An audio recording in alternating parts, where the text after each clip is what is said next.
بسم الله الرحمن الرحيم. باب اجتناب الرأي والقياس.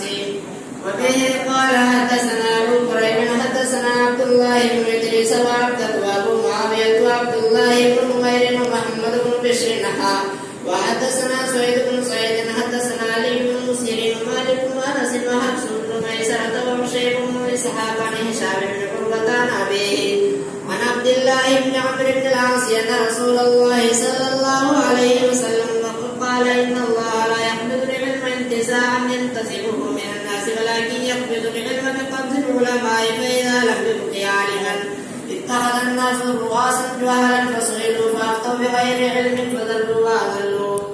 وبه قال حدثنا أبو بكر بن أبي شيبة حدثنا عبد الله بن يزيد عن سعيد بن أبي أيوب حدثنا أبو هانئ حميد بن هانئ الخولاني عن أبي عثمان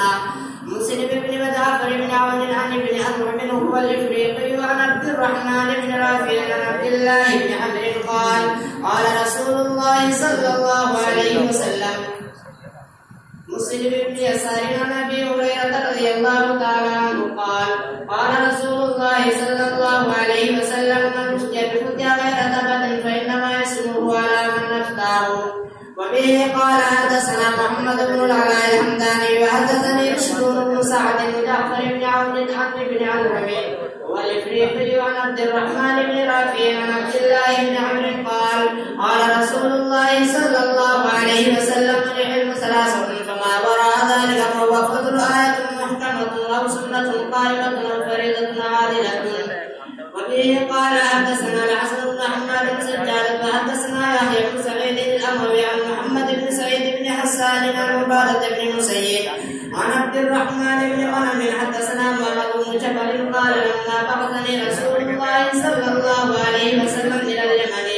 قال لا تقضين ولا تفسرن إلا بما تعلم وإن أشكل عليك أمر فقف حتى تبينه أو تكتب إلي فيه. وبه قال حدثنا سعيد بن سعيد حدثنا ابن ابي الرجال عن عبد الرحمن بن عمرو الاوزاعي عن عبده بن ابي لبابه عن عبد الله بن عمرو بن العاص